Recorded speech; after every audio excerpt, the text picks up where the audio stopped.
Assalamualaikum warahmatullahi wabarakatuh. Salam sejahtera untuk kita semua. Namaku Surya dan aku hanya pria biasa. Usiaku 38 tahun. Aku hanya lulusan SMK dan pernah bekerja selama 11 tahun di sebuah pabrik tekstil di kawasan industri Kendal. Hidupku sederhana, tak mewah, tapi cukup untuk makan, membayar kontrakan, dan menyekolahkan anak. Tapi semua itu berubah hanya karena satu fitnah yang ditujukan kepadaku. Hari itu masih terekam jelas dalam kepalaku. Aku dipanggil oleh HRD, duduk di kursi plastik murahan, dan dituduh mencuri bahan baku kain senilai puluhan juta rupiah. Aku membantah, sumpah demi sumpah aku lontarkan, tapi semuanya tak berarti. Buktinya kuat, ada rekaman CCTV yang menunjukkan seseorang berpakaian sepertiku, memasukkan gulungan kain ke dalam mobil pickup tua. Anehnya, aku tidak pernah merasa melakukan itu, tapi siapa yang akan percaya? Dan hari itu juga aku langsung dipecat. Setelah keluar dari pabrik, nama baikku rusak. Aku dicap maling. Teman-teman menjauh. Tetangga mulai memandang sinis. Bahkan istriku, Winda, yang telah menemaniku sejak awal pernikahan, mulai berubah. Ia tak lagi bicara dengan lembut. Hubungan kami memburuk. 3 bulan setelah aku dipecat, Winda pergi membawa anak semata wayang kami. Tak ada surat, tak ada pesan. Ia hanya meninggalkan pakaian yang digantung rapi di lemari dan rumah yang kini terasa kosong. Dan dari situlah semuanya bermula. 3 tahun berlalu sejak hari itu. Aku hidup menyendiri di rumah warisan orang tuaku, di pinggiran desa tua bernama Duku Petung. Rumah tua beratap genteng merah kusam itu berdiri sendiri di tengah lahan yang nyaris tak terurus. Halamannya dipenuhi ilalang setinggi lutut, dan pagar kayunya sudah lapuk dimakan usia. Tak ada yang ingin bertetangga denganku.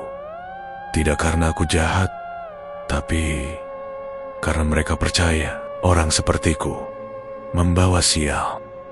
Setiap malam, aku hanya duduk di teras, menatap bulan, merokok, menghitung detik demi detik kehidupan yang makin terasa tak berarti.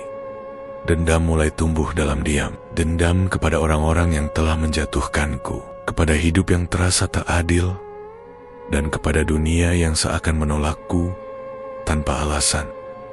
Suatu malam, aku memutuskan keluar rumah. Entah apa yang mendorongku. Kakiku melangkah sendiri ke arah desa tetangga yang sedang ramai dengan pasar malam tahunan.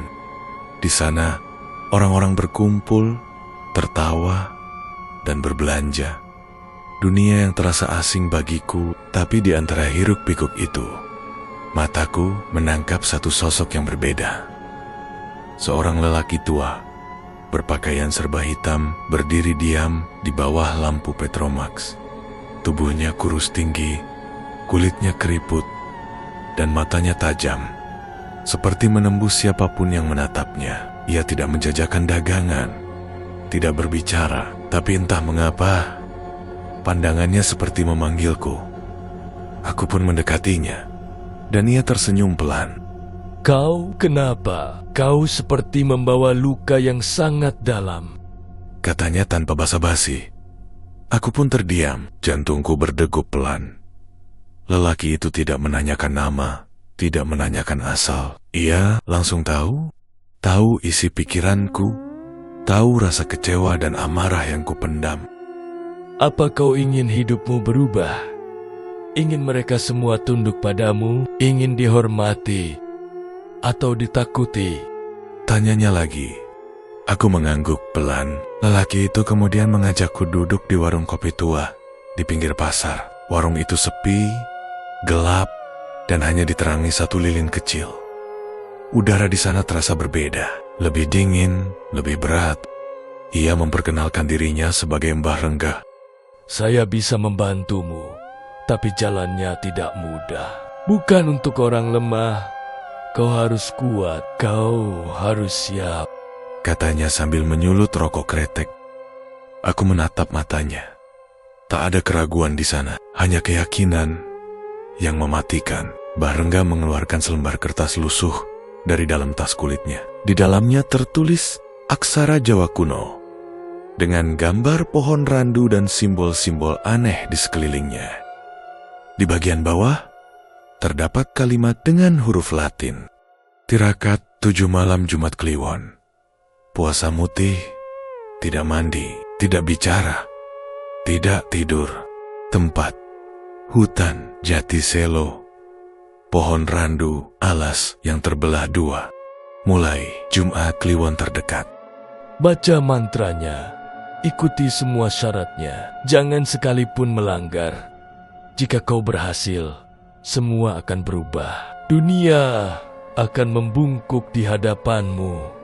Tapi ingat, harga dari sebuah kekuatan tidak pernah murah. Ujarnya pelan.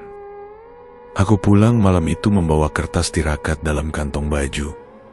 Sepanjang perjalanan, tak ada rasa takut. Yang ada hanya satu, keyakinan bahwa ini jalanku, jalan untuk bangkit, jalan untuk membuat mereka semua menyesal.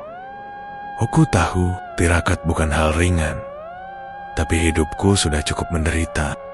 Jika harus melalui neraka untuk keluar dari lubang gelap ini, aku siap.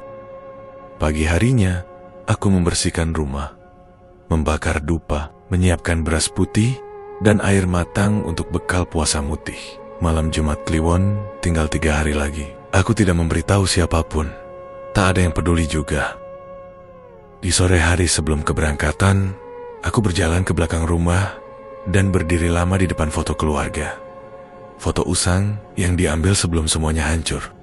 Aku tersenyum tipis. Lalu, aku membakar foto itu pelan-pelan. Dan saat malam tiba, aku mulai berjalan kaki menuju hutan Jatiselo. Sendirian, membawa harapan dan dendam. Aku tak tahu apa yang menungguku di sana. Tapi aku sudah siap karena dalam hatiku, aku percaya tak ada yang lebih gelap dari hidup yang telah kujalani selama ini. Dan malam itu menjadi langkah pertamaku menuju sesuatu yang lebih dalam dari sekadar gelap. Sesuatu yang tidak bisa dibalik. Malam itu aku berjalan menyusuri jalan setapak kecil menuju hutan Jatiselo. Cahaya bulan pucat menggantung di langit. Temaram di balik awan tipis. Udara dingin menusuk tulang. Suara jangkrik terdengar samar, lalu perlahan lenyap seiring aku melangkah semakin dalam. Aku tidak membawa penerangan apapun, hanya selembar mantra, sebotol air putih, dan sekantong kecil beras mutih sebagai bekal tirakat. Hutan Jatiselo terletak jauh dari permukiman warga. Hutan itu dikenal angker. Banyak cerita tentang orang hilang, suara jeritan di malam hari, dan makhluk-makhluk aneh yang menampakkan diri. Tapi aku tak peduli, hidupku lebih mengerikan daripada cerita-cerita itu. Aku mengikuti petunjuk dari kertas pemberian Barengga.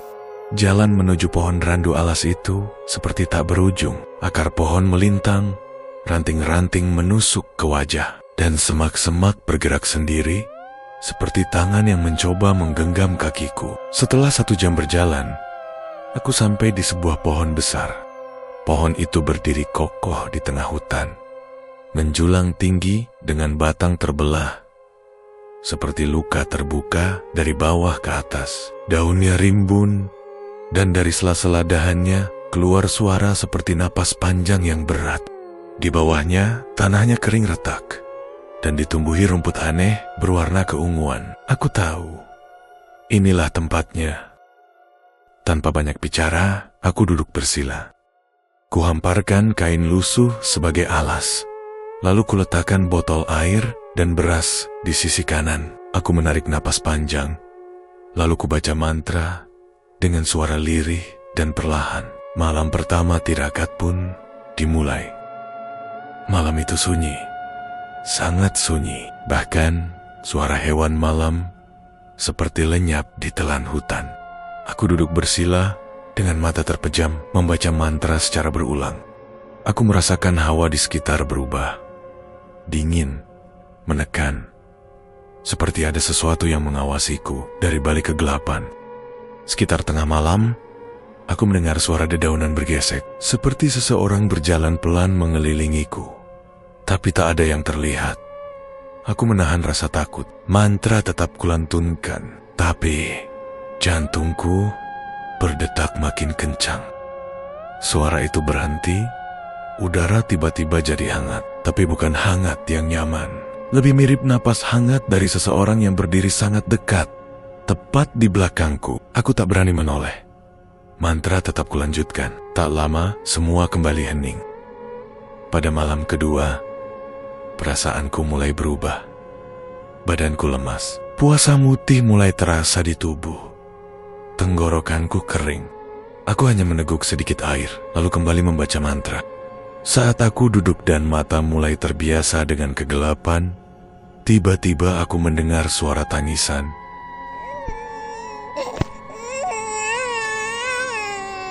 Itu adalah suara tangisan bayi. Suara itu datang dari balik pepohonan. Makin lama makin dekat, tapi tak ada apa-apa di sana. Hanya gelap. Aku tetap tak bergerak, walau dadaku mulai sesak. Tangisan itu berubah jadi jeritan kecil, lalu berhenti mendadak, seperti dicekik. Lalu sunyi. Sunyi yang menusuk, sampai tiba-tiba tanah di depanku bergetar, seperti ada sesuatu yang merangkak di bawah tanah bergerak ke arahku. Aku tutup mata erat-erat, baca mantra tanpa jeda. Nafasku tercekat, tapi aku tetap duduk. Dan tak bagaimana getaran itu berhenti, tepat di bawah kakiku. Memasuki malam ketiga, tubuhku makin lemah, tapi tekadku tetap kuat. Aku tak boleh gagal.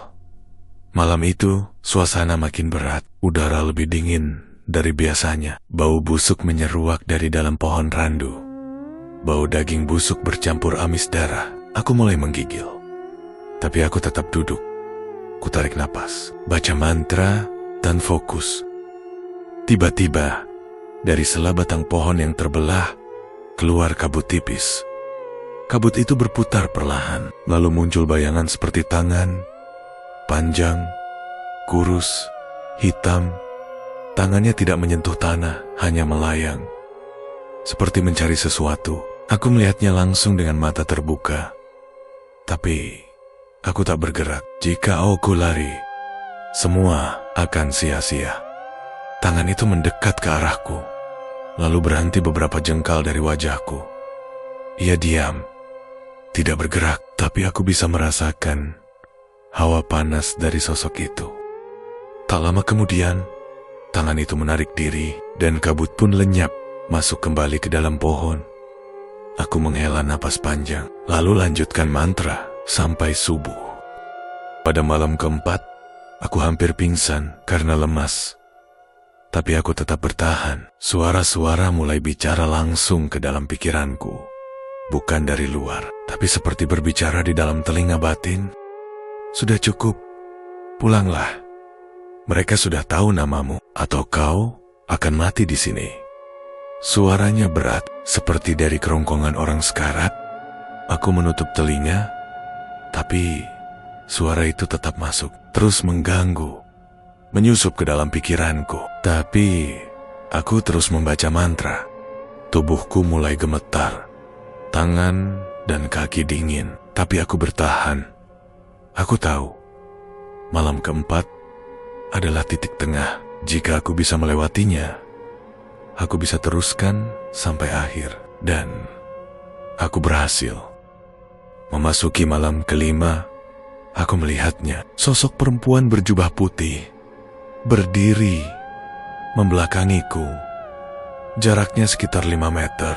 Ia tidak bergerak, hanya berdiri diam, dengan kepala sedikit miring ke kanan. Rambutnya panjang, menjuntai menutupi sebagian punggung. Kakinya tidak menyentuh tanah. Aku bisa merasakan hawa dingin dari arahnya. Tapi aku tidak menoleh, tidak bicara, tidak melarikan diri. Ia hanya berdiri di sana sampai aku menutup mata dan melanjutkan membaca mantra. Malam ke-6 terasa seperti berjalan di antara dunia. Aku mulai melihat hal-hal yang tidak kumengerti. Pohon randu seperti hidup. Batangnya bergerak pelan. Daunnya melambai sendiri. Tanah tempat aku duduk terasa berdenyut seperti jantung. Terdengar suara gamelan. Tapi bukan suara gamelan biasa. Irama dan nadanya tak beraturan. Terlalu lambat. Terlalu berat. Sangat menyeramkan. Lalu, dari antara pepohonan muncul cahaya api. Tapi, api itu bukan dari obor. Api itu melayang. Seperti mata yang menyala. 5, 7, 10 pasang mata, semuanya mengelilingiku dari kejauhan. Aku tak bisa bicara, hanya diam dan membaca mantra dalam hati. Saat aku membuka mata sejenak, semua tiba-tiba lenyap. Malam ketujuh adalah malam terakhir. Aku duduk di bawah pohon randu dengan tubuh kurus dan mata sayu. Aku belum mandi selama seminggu. Tak makan, hanya minum sedikit air. Tapi tekadku kuat. Aku tahu malam ini adalah ujian terakhir. Tepat pukul 12 malam. Angin berhenti. Segalanya sunyi, terlalu sunyi. Lalu pohon randu itu mengeluarkan suara retakan. Suara kayu yang patah. Batangnya terbelah lebih lebar. Dari dalamnya muncul kabut gelap pekat dan sosok perempuan putih yang selama ini membelakangiku kini berbalik. Wahanya, ia tidak punya mata, tidak punya hidung, hanya mulut besar yang menganga dari pipi ke pipi. Dari dalam mulut itu keluar suara yang bukan suara manusia. Janji sudah dibayar. Sekarang giliranku masuk. Jantungku seperti diremas. Mataku gelap, nafasku tercekat. Lalu semua gelap. Aku tidak tahu apa yang terjadi setelah itu. Yang ku tahu, aku bangun keesokan harinya dan hidupku sudah tidak sama lagi. Aku terbangun di bawah pohon randu itu saat matahari sudah tinggi. Udara terasa hangat dan burung-burung kembali berkicau seperti biasa. Hutan jati selalu terlihat seperti hutan biasa. Tidak ada kabut, tidak ada suara gamelan, tidak ada sosok perempuan berjubah putih. Aku duduk perlahan, kepalaku pusing, tubuhku lemas, dan tenggorokanku terasa seperti terbakar. Tapi ada sesuatu yang berbeda. Aku merasa ringan, tapi juga kuat. Seperti ada kekuatan aneh yang mengalir dalam tubuhku. Aku tidak tahu berapa lama aku pingsan, tapi yang aku tahu, tirakatku telah selesai. 7 malam, 7 ujian, dan aku berhasil melewatinya. Dengan tubuh gemetar, aku berjalan pulang. Jalur setapak itu terasa lebih terang dari sebelumnya. Bahkan semak belukar yang dulu menjulur seperti tangan, kini hanya tampak seperti tanaman biasa. Saat aku tiba di rumah, matahari hampir tenggelam. Aku langsung membersihkan diri, mandi, makan, tidur. Dan setelah tidur selama hampir 24 jam, hidupku benar-benar berubah. Dalam waktu sebulan setelah tirakat itu, aku menerima panggilan kerja, bukan sebagai buruh, tapi sebagai pengawas lapangan di proyek pembangunan milik seorang kontraktor besar. Aku tidak pernah melamar ke sana, tapi entah dari mana, namaku sampai ke meja mereka. Dan yang lebih aneh lagi, mereka seolah-olah sudah mengenalku. Gajinya besar, lebih dari cukup untuk kebutuhan hidup. 3 bulan kemudian, aku ditawari kerjasama oleh salah satu rekan kontraktor untuk membuka usaha sendiri. Modal sudah disiapkan. Proyek sudah ada. Aku hanya perlu menyetujui. Semuanya terasa terlalu mudah. Tapi aku tidak menolak. Aku hanya menjalani semua yang datang. Dari pria miskin yang dicaci dan dijauhi, aku berubah menjadi sosok yang dihormati. Orang-orang yang dulu meludahi namaku kini menunduk. Ketika berpapasan, tetangga yang dulu mencibir mulai datang bersilaturahmi. Bahkan beberapa teman lama yang dulu memfitnahku datang minta maaf. Tapi tidak semua yang datang membawa ketenangan. Bulan pertama setelah tirakat, aku mulai mendengar suara di malam hari. Suara napas panjang di belakang pintu kamar. Kadang, suara orang berjalan bolak-balik di ruang tamu. Tapi saat aku buka pintu, tidak ada siapa-siapa. Awalnya aku pikir itu hal biasa, efek kelelahan. Tapi suara-suara itu datang setiap malam Jumat Kliwon. Selalu di waktu yang sama, tengah malam, lalu muncul sosok itu. Pertama kali aku melihatnya adalah di cermin kamar mandi. Sosok perempuan berjubah putih berdiri di belakangku. Wajahnya kabur, tapi aku tahu itu perempuan yang sama yang muncul di malam ketujuh tirakatku. Aku berbalik, tidak ada siapa-siapa. Tapi saat aku menatap kembali ke cermin, ia masih ada di sana, hanya menatapku. Sejak saat itu, ia muncul lebih sering, kadang berdiri di sudut ruangan, kadang duduk di ujung tempat tidur, kadang hanya bayangan yang melintas cepat di balik jendela. Ia tidak pernah bicara, tidak pernah mendekat, hanya mengawasi. Beberapa minggu kemudian, kabar buruk mulai datang. Seorang mantan mandor di pabrik tempatku dulu bekerja meninggal mendadak karena serangan jantung. Ia adalah salah satu orang yang dulu menyebarkan fitnah tentangku. Seminggu kemudian, kepala HRD ditemukan tewas dalam mobilnya karena kecelakaan tunggal. Tidak ada saksi, tidak ada penyebab jelas. Lalu rekan kerjaku dulu, yang paling keras menuduhku mencuri, ditemukan gantung diri di rumahnya. Di dinding rumahnya tertulis dengan darah. Aku tidak tahan lagi. Aku terdiam membaca berita itu. Ketakutan mulai merayap. Apakah ini bagian dari hasil tirakatku? Ataukah ini harga yang harus dibayar? Aku mencari Mbah Renggah. Warung kopi tempat pertama kali kami bertemu kini telah kosong. Pemiliknya bahkan bilang tak pernah ada orang tua bernama Mbah Renggah duduk di sana malam itu. Ia yakin malam pasar malam itu warungnya tutup lebih awal karena hujan. Aku tidak tahu apakah Mbah Renggah benar-benar manusia atau hanya utusan dari dunia lain. Yang aku tahu, sejak malam itu hidupku sudah bukan milikku sepenuhnya. Malam Jumat Kliwon kembali datang. Aku sedang duduk di ruang tamu, menatap kosong ke arah televisi yang tidak menyala. Tiba-tiba, lampu rumah padam. Angin dingin masuk dari sela jendela. Lalu, langkah kaki terdengar dari arah dapur. Pelan, teratur, mendekat. Aku tidak bisa bergerak. Tubuhku kaku, mataku tetap menatap ke depan. Lalu, dari sudut mataku, kulihat sosok perempuan berjubah putih itu muncul. Ia berdiri tepat di sampingku. Mulutnya terbuka, lebar, sangat lebar. Dan dari mulut itu, keluar suara berat dan dalam. Waktumu sudah habis. Jiwa ini milikku.